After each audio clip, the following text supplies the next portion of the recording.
Subscribe कीजिए मेरे channel maths with पूजा को और बेल आइकन को दबाना ना भूलें, जिससे आप मेरे मैथ लेक्चर्स को सबसे पहले देख सकें।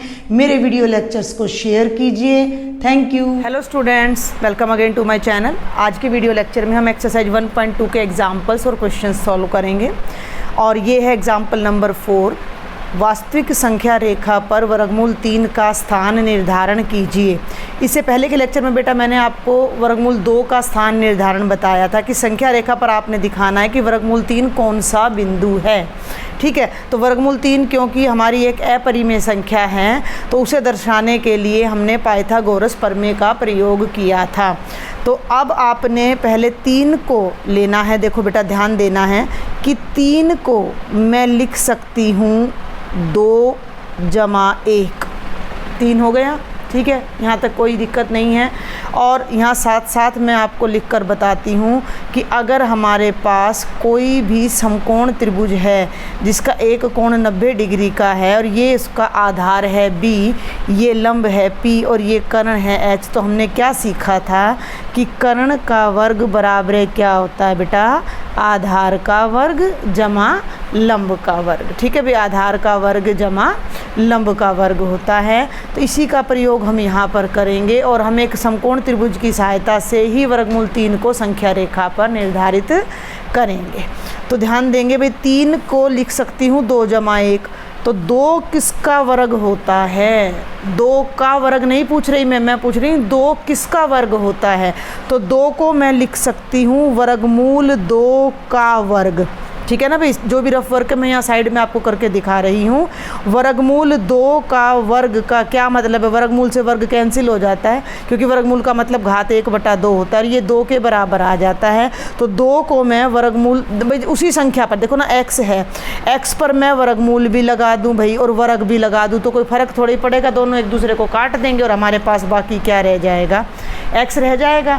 तो अगर हमें ये नहीं पता कि कोई संख्या किसका वर्गमूल इस संख्या का वर्गमूल क्या है, तो हम उस पर वर्गमूल का निशान लगाकर वर्ग लगा देते हैं। तो 2 जो है वो वर्गमूल 2 के वर्ग के बराबर है और 1 को मैं लिख सकती हूँ 1 का वर्ग और ये किसके बराबर आ गया, 3 के। यानी 3 के जो हमने टुकड़े किए वो ये किए कि वर्गमूल 2 का वर्ग जमा 1 का वर्ग। अब मैं दोनों तरफ अगर वर्गमूल लगाती हूँ, ध्यान देना, तो 3 का वर्गमूल बराबर है वर्गमूल 2 का वर्ग जमा 1 का वर्ग का वर्गमूल आ जाएगा। भाई समझ आ रही है मेरी बात?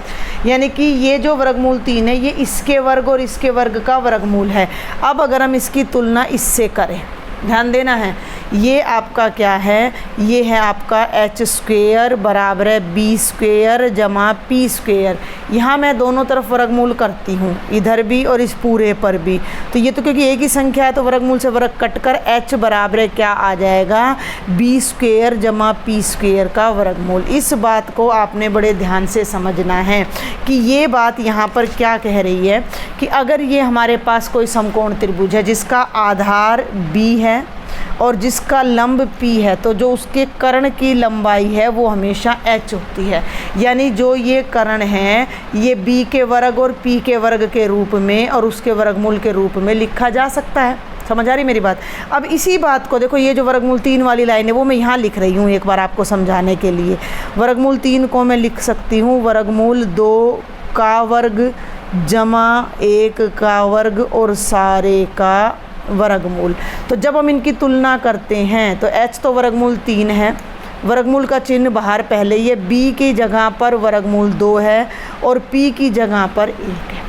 अगर मैं ऐसा कोई समकोण त्रिभुज बना दूं जिसका आधार वर्गमूल 2 है, जिसका लंब 1 है, तो ये जो कर्ण होगा ये कितना होगा, वर्गमूल 3 के समान आ जाएगा। तो ये सारा जो मैं इधर राइट साइड में कर रही हूँ बेटा जी, ये सब आपका रफ वर्क है, ये जस्ट आपने अंडरस्टैंड करना है। एक्चुअल वर्क तो हमारा ये चल रहा है यहाँ पर। तो अब हम कैसे बनाएंगे ये देखिए, ये मैंने एक फुटा ले लिया, स्केल ले लिया और इस स्केल से मैंने एक संख्या रेखा ड्रॉ कर ली। यहाँ पर एक संख्या रेखा ड्रॉ कर लेते हैं अच्छे से, मैं थोड़ा डार्क कर देती हूँ इसको और दोनों तरफ मैंने ये x और x डैश ड्रॉ कर दिया और कहीं यहाँ पर मैंने 0 ले दिया। ठीक है, और अब आप इस पर अंदाज़ा से या इस फुटा की सहायता से भी थोड़ी थोड़ी दूरी पर 1 2 3 का चिन्ह लगा सकते हो कि भाई ये मैंने यहाँ फुटा लिया है तो ये अपना 1 हो गया, ये अपना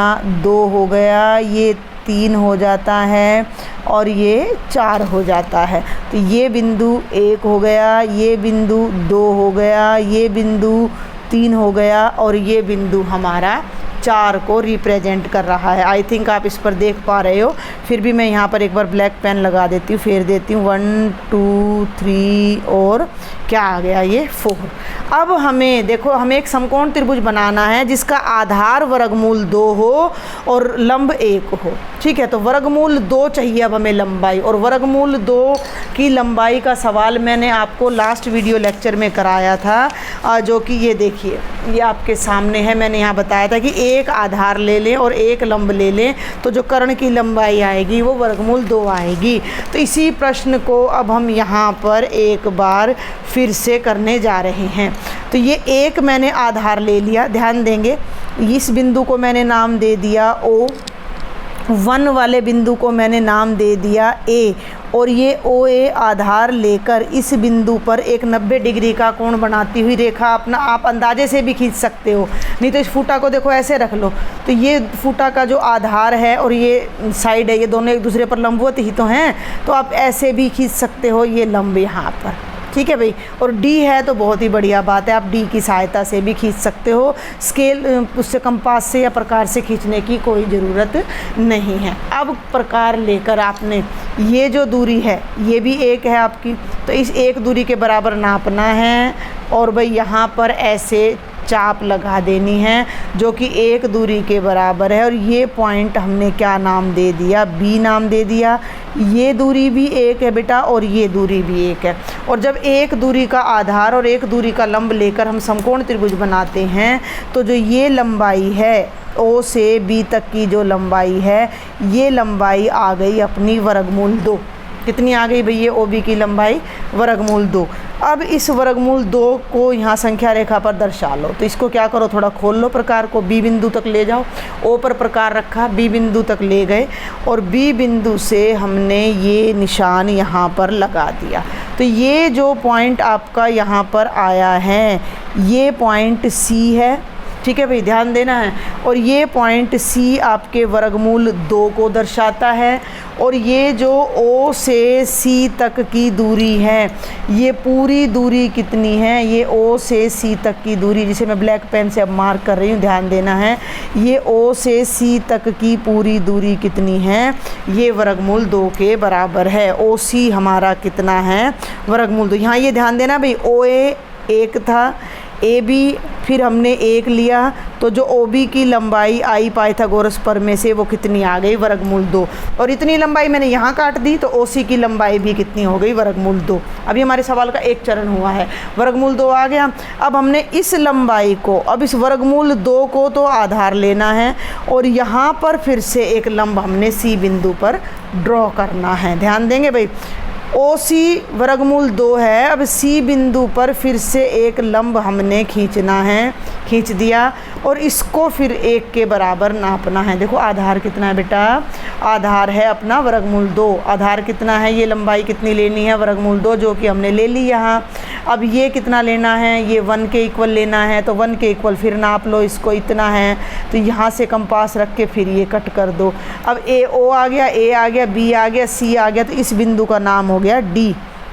ध्यान से समझना है मैं किसको किससे मिलाने जा रही हूँ। अब O को जब मैं D से मिलाऊंगी, O को जब मैं, देखो ध्यान से मिलाना है, O लिया और ये D लिया, D पर एक वो लगाया डॉट और एक O पर, और इन दोनों को ऐसे ज्वाइन कर दिया। तो ये जो मैं डार्क कर रही हूँ ब्लैक पेन से, OCD, ये जो ट्रायंगल मुख्य आपको दिख रहा है OCD, ये अपना मेन ट्रायंगल है जिसका आधार वर्गमूल 2 है, OC। ठीक है भाई, और जो CD है अपना वो कितना है, 1 है। तो जो OD की लंबाई है वो कितनी आ रही है बेटा, आपकी वर्गमूल 3 आ रही है, और ये आपका OD है वर्गमूल 3। अब हमने करना क्या है, अब हमने इस वर्गमूल 3 को संख्या रेखा पर दिखाना है। तो O पर कंपास रखें और इसको D तक खोल कर ले जाएं और एक आर्क लगा दें इस तरह से।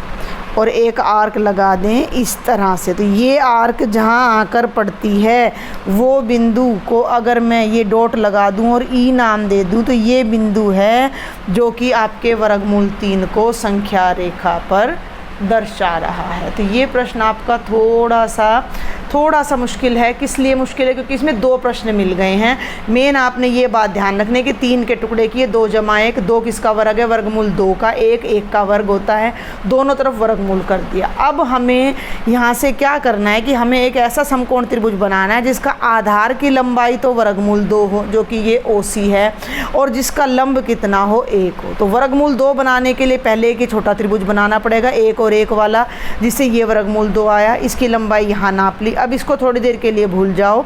तो ये अपना OC की लंबाई वर्गमूल 2 है, ये लंबाई 1 है, तो ये लंबाई वर्गमूल 3 आएगी।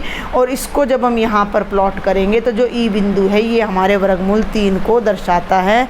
OD वर्गमूल 3 है, तो इसका मतलब OE भी हमारा क्या आ जाएगा? वर्गमूल 3 आ जाएगा। और ये बात आप लिख सकते हो कि अतः संख्या रेखा पर बिंदु E ये रहा वर्गमूल 3 को प्रदर्शित करता है, वर्गमूल 3 को प्रदर्शित करता है। बस ये नहीं करना है जो मैंने यहाँ साइड में आपको सारा समझाया है। फिर भी अगर आपको कोई डाउट रह जाता है do right me in the comment box बेटा। अब हम करते हैं बेटा एक्सरसाइज 1.2 के क्वेश्चन। ये पहला क्वेश्चन है, नीचे दिए गए कथन सही है या गलत, कारण के साथ अपना उत्तर लिखें, सत्य है या असत्य। पहला भाग क्या है? प्रत्येक परिमेय संख्या एक वास्तविक संख्या होती है। प्रत्येक अपरिमेय संख्या एक वास्तविक संख्या होती है। देखिए, इससे पिछले लेक्चर में मैंने आपको बताया था कि 4 तरह की संख्याएं तो मैंने आपको पहले बताई थी, प्राकृत, पूर्ण, पूर्णांक और परिमेय। 4 तो ये बताई थी।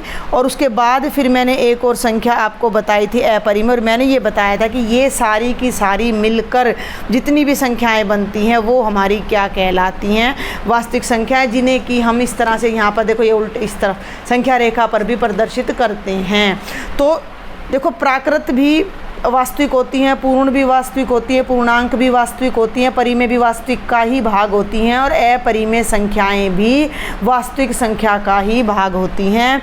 तो ये बिल्कुल सही कह रहा है कि प्रत्येक अपरिमेय संख्या एक वास्तविक संख्या होती है। तो आप इसको सिर्फ इतना लिखेंगे, यहाँ सॉल्यूशन लिखेंगे और यहाँ लिखेंगे यह कथन सत्य है क्योंकि प्रत्येक अपरिमेय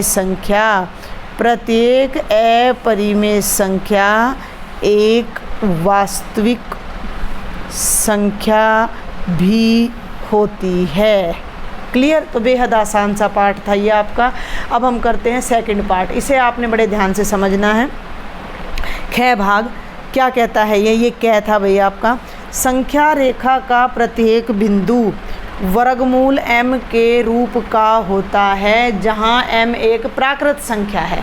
संख्या रेखा का प्रत्येक बिंदु, यानी कि भाई ये संख्या रेखा है, ध्यान देना, ये संख्या रेखा मैंने रफ बना दी फ्री हैंड से, x और x डैश, ये 0 ले लिया मैंने, तो इधर -1, इधर -2, इधर -3, इधर 1। देखो, मैं जो ये 1 2 3 4 लिखती हूँ, इसका ये मतलब नहीं है कि बीच में संख्याएं ही नहीं हैं। बीच में भी 0 से 1 के बीच में अनंत संख्याएं हैं, 1 से 2 के बीच में अनंत संख्याएं हैं, एंड सो ऑन।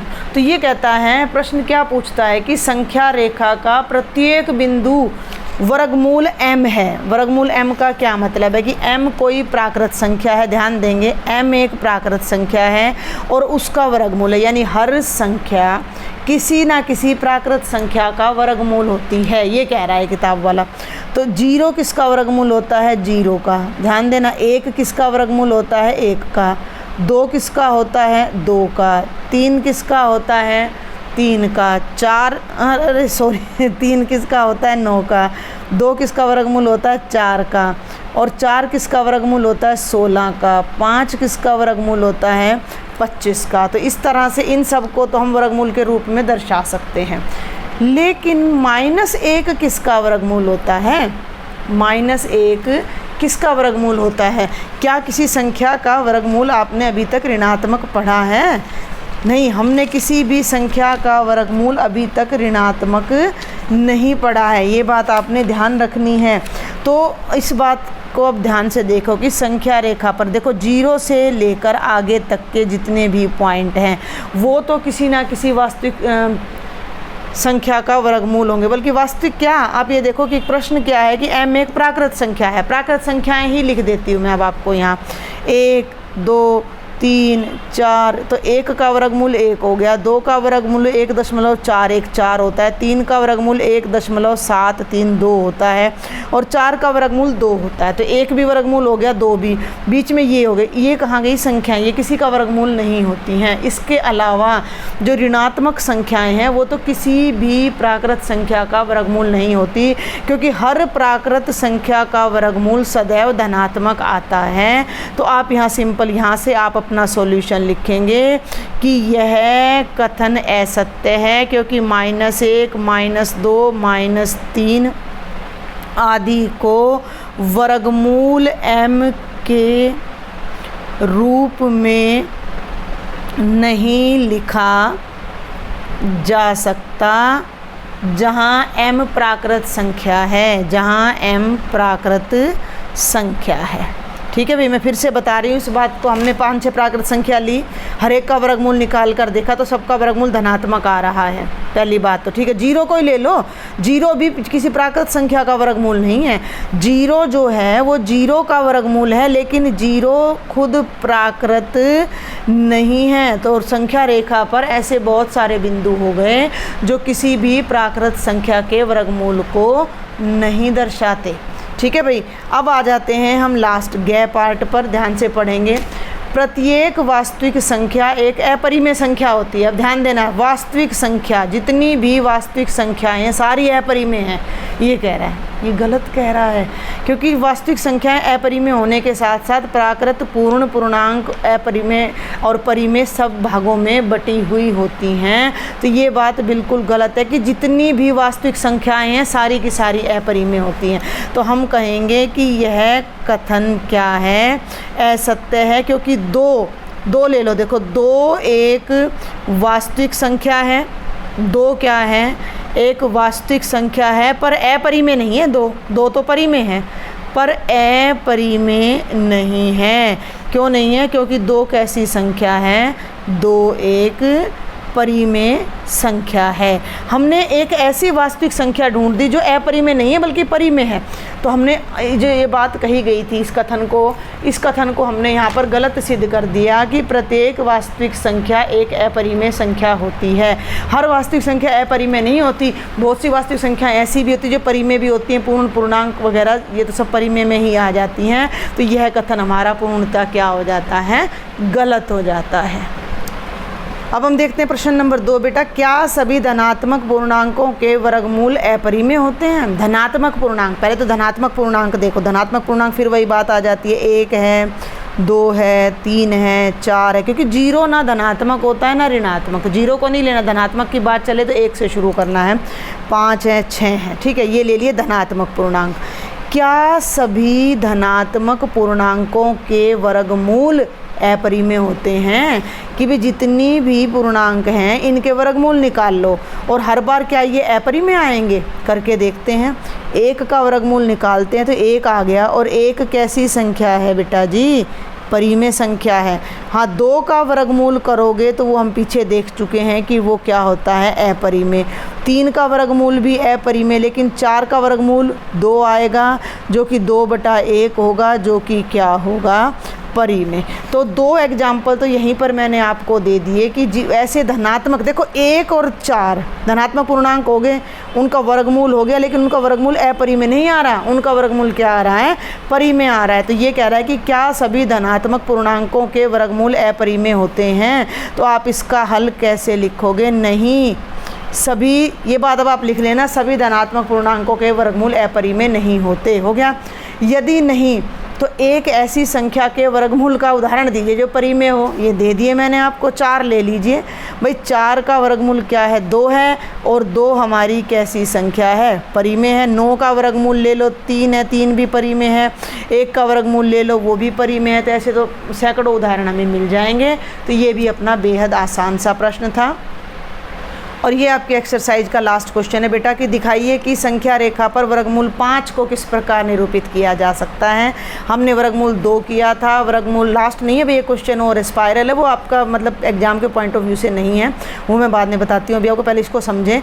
मैंने वर्गमूल 2 बताया, फिर मैंने वर्गमूल 3 बताया, और अब मैं वर्गमूल 5 बताने जा रही हूँ। तो मैं डायरेक्ट बताऊँगी। 5 को मैं लिख देती हूँ 4 + 1। ठीक है भाई। 4 किसका वर्ग होता है? 2 का। 1 किसका वर्ग होता है? 1 का। समझ आ गई बात? दोनों तरफ कर दो वर्गमूल। तो ये तो हो गया 5 का वर्गमूल, और ये पूरी संख्या पर वर्गमूल लग जाएगा 2 का वर्ग जमा 1 के वर्ग का वर्गमूल।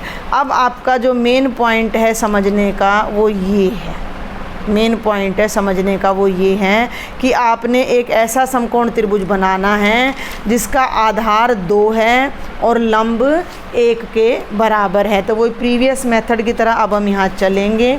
अब हम फिर से यहाँ स्केल लेते हैं। स्केल लेकर हम यहाँ पर एक थोड़ा नीचे ले लेते हैं, बल्कि संख्या रेखा ड्रॉ कर लेते हैं। यहाँ मैं 0 ले लेती हूँ। ये मैंने x डैश लगा दिया, ऋणात्मक के लिए ये x लगा दिया। और मैं प्रकार से ही थोड़ा दूरी पर 1 ले लिया। यहीं से फिर मैंने ये 2 ले लिया, और यहीं से फिर मैंने ये 3 ले लिया बेटा। तो ये 1 हो गया, ये 2, ये 3 हो गया। इस बिंदु को नाम दे दो O, और आधार 2 लेना है। तो 2 तक हम जाएंगे, तो इसको मैं थोड़ा सा डार्क कर देती हूँ। ये देखिए 0 से 2 तक। तो इस बिंदु को नाम दे दिया मैंने A। तो ये हो गया बेटा OA बराबर है कितना आ गया? 2 आ गया। अब 2 पर लंब खींचते हुए हमने एक रेखा बनानी है सीधी। थोड़ा अंदाज़ा से बना सकते हो, गलत नहीं माना जाएगा आपका सवाल, क्योंकि हम एग्जैक्ट ज्योमेट्री नहीं पढ़ रहे। अब ये दूरी तो आपकी 2 हो गई है। इसे मैं ब्लैक पेन से डार्क करना चाहूँगी ताकि आपको पूरा ग्राफ अच्छे से समझ आ जाए। ये बहुत आसान प्रश्न है। वर्गमूल 2 भी आसान था, वर्गमूल 5 भी आसान है। ये दूरी हमारी हो जाती है पूरी की पूरी, कितनी हो जाती है? 2 यूनिट OA। और अब हम यहाँ पर कितना काटने जा रहे हैं? 1 के बराबर काटने जा रहे हैं। तो ये यहाँ से मैंने A पर कंपास रखा, और ये 1 दूरी के बराबर मैंने काट दिया। तो इस पॉइंट को मैंने नाम दे दिया B, और O को अब मैं B से मिलाने जा रही हूँ। ये B है बेटा, और ये O है। ये O है और ये B है। ठीक है। तो ये दूरी 1 थी, ये 2 थी। तो 2 का वर्ग, देखो अब ध्यान देना, आधार का वर्ग यानी 2 का वर्ग हो गया 4, 1 का वर्ग हो गया 1, और इन दोनों का जोड़ कितना आ गया? 5। तो OB की वैल्यू कितनी आ जाएगी? वर्गमूल 5। अब OB की लंबाई वर्गमूल 5 आ गई। अब हमने वर्गमूल 5 को संख्या रेखा पर दिखाना है। तो O पर कंपास रखो, पेंसिल को B तक ले जाओ। ये अपनी पेंसिल अब वर्गमूल 5 के बराबर प्रकार पेंसिल खुल गया है। ठीक है। तो O पर रखे रखे ही इस प्रकार पेंसिल को हमने ये ले जाना है। ठीक है भाई। तो ये देखो भी दिखने में यहाँ आपको लग रहा होगा कि A पर आकर मिला है। A बिंदु एक्चुअल में ये नहीं है। A बिंदु तो ये है जहाँ पर ये 2 है। O ये हो गया, A ये हो गया, B। तो इस बिंदु को मैं नाम दे देती हूँ C, और यही बिंदु है आपका जो वर्गमूल 5 को संख्या रेखा पर प्रदर्शित कर रहा है। और जो OC की लंबाई है वो किसके बराबर आ रही है? वर्गमूल 5 के बराबर। अब हम करेंगे प्रश्नावली 1.2 का अंतिम प्रश्न बेटा। और ये प्रश्न नहीं है, क्रियाकलाप, एक गेम्स है जो आपको कहा गया है कि कक्षा के लिए क्रियाकलाप वर्गमूल सर्पिल की रचना करें। कागज़ की एक बड़ी शीट लीजिए और नीचे दी गई विधि से वर्गमूल सर्पिल की रचना कीजिए। ये सारी विधि आपको बताने की बजाय मैं पहले आपको डायरेक्ट करके ही दिखा देती हूँ और ये बता देती हूँ कि वर्गमूल सर्पिल होता क्या है। सबसे पहले तो मैं आपको बताती हूँ सर्पिल। सर्पिल कोई नई आकृति नहीं है, हम सबके घरों में मॉर्टिन, कछुआ छाप सबके घरों में मिलती है, जो हम मच्छर भगाने के लिए प्रयोग करते हैं। और अगर आपको ध्यान हो तो उसकी आकृति कुछ इस तरह से बनती है। अगर आप पानी में पत्थर डालते हो तो जो भंवर आपके पड़ते हैं वो भी इस तरह से गोल गोल पड़ते चले जाते हैं। तो ये आकृति हिंदी में सर्पिल कहलाती है और इंग्लिश में इस आकृति को स्पाइरल कहते हैं। और अब हमें एक ऐसा सर्पिल बनाना है जो कि क्या कहलाए, वर्गमूल सर्पिल। तो वर्गमूल सर्पिल क्या है? एक ऐसा सर्पिल जिसकी हर कोने की जो हर वर्टेक्स तक मैं कहूँगी कि जो लंबाई है वो किसी ना किसी प्राकृत संख्या के वर्गमूल को दर्शाती हो। तो वो हमें करने से ज़्यादा पता लगेगा बजाय इस तरीके से समझने के। तो हम सबसे पहले क्या करते हैं, ये देखो भी, सबसे पहले तो छोटी सी हमने ड्रॉ कर ली संख्या रेखा, कर ली भाई ड्रॉ संख्या रेखा। और ये हमने 0 को ले लिया यहाँ पर, और यहाँ से थोड़ी दूरी पर मैंने ये एक पॉइंट ले लिया 1 और 2। देखना मैं क्या कर रही हूँ, उससे आपको बड़ा मज़ा आएगा इसको करने में और समझ भी आएंगे, सभी पिछले सवाल भी समझ आ जाएंगे। 1 2 3 ले लिया भाई। अब हमने सबसे पहले जो ये दूरी है, ये इसको मैंने नाम दे दिया O और ये दे दिया A। तो ये लंबाई कितनी है, मैं अगर इसको ब्लैक पेन से डार्क कर देती हूँ तो अपनी जो OA की लंबाई है वो 1 यूनिट है, 1 यूनिट है। ठीक है भाई। और ये 1 यूनिट का मतलब है वर्गमूल 1। 1 यूनिट का मतलब आपका क्या है, 1 मिनट भी पेन लगा दूँ मैं इधर, ये थोड़ा पेपर हवा से ना उड़ जाते हैं। तो 1 यूनिट का मतलब है वर्गमूल 1। अब हम यहाँ क्या करते हैं कि इस 1 यूनिट पर 90 डिग्री का कोण बनाती हुई एक सीधी रेखा खींचते हैं और इसको भी फिर हम 1 यूनिट कट कर देते हैं। इतना 1 नापा, A पर हमने कंपास रखा और 1 यूनिट ही ये देखो बिल्कुल 2 लाइंस के बराबर आ रहा है, हमने यहाँ कट किया जिसको मैंने नाम दे दिया B। तो ये दूरी भी 1 हो गई। अब जब मैं O को B से मिलाऊंगी तो OB की लंबाई कितनी होगी, आप मुझे आसानी से बता सकते हो। ध्यान देना, OA 1 है, AB भी 1 है, तो OB कितना होना चाहिए। ये एक समकोण त्रिभुज है, तो OB की लंबाई अगर मैं पाइथागोरस प्रमेय से आपसे पूछूं तो क्या आप बता नहीं पाओगे मुझे। OB का वर्ग बराबर है OA का वर्ग जमा AB का वर्ग, यानी 1 का वर्ग जमा 1 का वर्ग यानी कि 2। तो भैया OB का जो वर्ग है वो 2 आ गया, और जब मैं दोनों तरफ वर्गमूल करूंगी तो OB की लंबाई वर्गमूल 2 आ गई है। और ये सवाल हम पहले कर चुके हैं, बिल्कुल कोई नई चीज़ नहीं बता रही मैं आपको।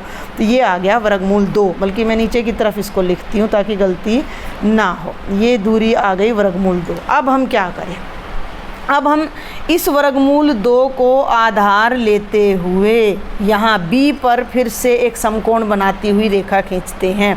अब आप देख सकते हो, देखो ये रेखा पर समकोण यही बन रहा है, बाय चांस यहाँ पर समकोण बनाती हुई यही रेखा आ रही है। आ गई, ध्यान देना, नहीं इस पर बना दिया ये तो मैंने। 1 मिनट भाई, 1 मिनट बेटा जी, हम किस पर बना रहे हैं इस चीज़ का आपने ध्यान रखना है। हमने OB पर समकोण खींचना है भाई, OB पर। देखो ये OB है ना, मैं एक बार आपको कंपास से बना कर दिखा देती हूँ, बाकी आपने D का प्रयोग करना है।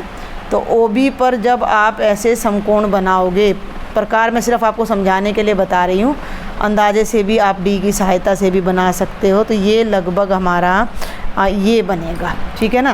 तो ये हमारा डॉट आया, ये B आया, तो जब मैं इसको इससे मिलाऊंगी तो ये रेखा होगी जो 90 डिग्री के एंगल को दर्शाएगी। तो एक्स्ट्रा पार्ट को मैं फ़िलहाल कर देती हूँ यहाँ पर डिलीट, इरेज कर देती हूँ। ठीक है भाई, इरेज कर दिया ये सब मैंने। अब ये वर्गमूल 2 है, फिर 1 काट लो, फिर इसको कितना काट लो, 1 इकाई। तो 1 इकाई का प्रकार अपना नाप लो, ये रहा। और B पर कंपास रख के फिर 1 नाप लो। ये बिंदु को नाम दे दो भाई अब आप C, और C को मिला दो O से। देखना हम क्या कर रहे हैं, C को मिला दो O से। अब आपने कहाँ देखना है, जहाँ मेरा ये पेन चलेगा ना ब्लैक, वो देखना है। ये नीचे वाली आकृति भूल जाओ, मेरी उंगली से जो दब गई, देख लिया आपने। अब आपको सिर्फ OBC दिख रहा होगा। OB की लंबाई वर्गमूल 2 है, BC की लंबाई 1 है। तो ये कितना आ गया, ये इसी वीडियो लेक्चर के बिल्कुल स्टार्टिंग का पहला ही क्वेश्चन है कि जब ये वर्गमूल 2 है तो वर्गमूल 2 का वर्ग हो गया 2, 1 का वर्ग हो गया 1, 2 और 1 हो गया 3। तो ये OC की लंबाई कितनी आएगी, OC की लंबाई आपकी वर्गमूल 3 आ जाएगी। क्लियर है। अब आपने इस OC पर फिर 90 डिग्री का एंगल बनाते हुए एक रेखा खींचनी है। ये बड़ा मज़ेदार सा गेम है। आप इन चीज़ों को देखो ऐसे भी समझ सकते हो कि 2 का मतलब है 1 जमा 1, 3 का मतलब है 1 जमा 1 जमा 1, 4 का मतलब हो गया 4 को तो हम यहाँ नहीं लेंगे, हम लेंगे 5 को। हम अपरिमेय संख्याएं ले रहे हैं 5 को, तो 5 को आप ले लीजिए 4 जमा 1। 6 को आप ले लीजिए 4 जमा 1 जमा 1, ठीक है ना। और 7 को आप ले लीजिए 4 जमा 1 जमा 1 जमा 1, ठीक है। तो इस तरह से अब हम यहाँ कर रहे हैं। तो क्या बताना चाह रही हूँ मैं आपको, देखो ज़रा, एक आधार और एक लंब लिया तो ये वर्गमूल 2 आ गया। एक आधार एक लंब लिया, इतना हो गया। इसके बाद एक बार और लंब लिया, इन सब के बीच में 90 डिग्री का कोण बनाते जा रहे हैं हम। हमने एक लिया, उस पर 90 डिग्री का कोण बनाया, फिर एक लिया, फिर जो आई रेखा उस पर फिर 90 डिग्री का कोण लिया, तो ये वर्गमूल 3 आ गया। वर्गमूल 3 यानी OC पर फिर लंब बनाएंगे। तो ये OC है भाई, देखो OC मैंने ऐसे फुटा ले लिया, ये OC है, और यहाँ पर मैंने ऐसे लंब लेना है AS, ठीक है। तो ये लंब मैंने यहाँ पर फिर ले लिया। अब ये जो लंब मैंने लिया है इसको फिर आप 1 के बराबर काट दो भाई। चलिए अब हम थोड़ा जल्दी जल्दी करते हैं। इसको अब मैं फिर 1 के बराबर यहाँ से ऐसे काट देती हूँ। काट दिया। इस बिंदु को नाम दे दिया मैंने D, और D को जब मैंने O से मिलाया तो ये जो लंबाई आ गई आपकी, ये वर्गमूल 4 आ गई, क्योंकि ये वर्गमूल 3 जमा 1, ये लंबाई OD कितनी आ गई आपकी, वर्गमूल 4। मैं यहाँ साथ साथ लिखती भी जाती हूँ कि OA आपका वर्गमूल 1 है, OB आपका कितना है, वर्गमूल 2 है, OC आपका कितना है, वर्गमूल 3 है, और OD कितना है, वर्गमूल 4 है। अब ये ना ऐसे घूमता जाएगा, आप देखोगे जितना लंबा बनाओगे ना ऐसे ये बनता चला जाएगा। मैं OD पर मैं फिर लंब खींच देती हूँ। ये देखो, थोड़ा सा अंदाजे से कर रही हूँ भाई मैं, यहाँ पर ऐसे लंब आएगा, कुछ इस तरह से लंब आएगा। तो ये लंब आएगा OD पर लंब आया। इस लंब को फिर मैंने ये 1 इंच मैंने नाप रखा है, पहले मेरा कंपास इतना खुला हुआ है। तो ये देखो बेटा, मैंने यहाँ पर फिर ये डाल दिया, काट दिया, तो ये E बिंदु हो गया। E को मैंने फिर O से मिलाया, तो ये दूरी अपनी आ गई वर्गमूल 5। अब इस पे फिर लंब डाल लो भाई, इस पे फिर लंब डाल लो। ये प्रक्रिया मतलब अंतहीन है, अंतहीन है। हर प्राकृत संख्या का वर्ग दर्शा रहा है ये सर्पिल आपका। तो ये मैंने यहाँ पर फिर लंब डाला, थोड़ा सा मैं आपको करके दिखाना चाह रही हूँ, और यहाँ से ये मतलब प्रोसेस चलता रहेगा। तो यहाँ मैंने मिलाया, तो ये फिर अपना कितना आ गया भाई, ये आ जाता है अपना वर्गमूल 6 OF। फिर मैं यहाँ फिर लंब डालूँगी। ये देखो, आप कहोगे कि आप तो करते ही जा रहे हो, बुक में तो इतना है भी नहीं। तो ये फिर लंब डलेगा, इस लंब को मैं फिर 1 के बराबर काटूंगी। तो ये देखो, ये 1 आया, ये दूरी 1 आई G, ये दूरी वर्गमूल 6 है।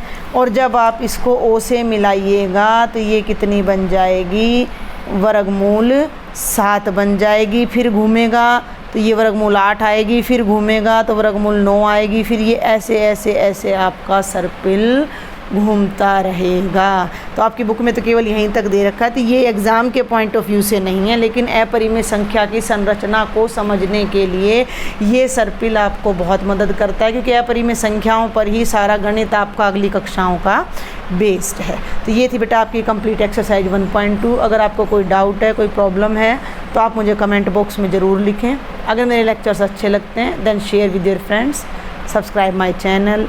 Thank you.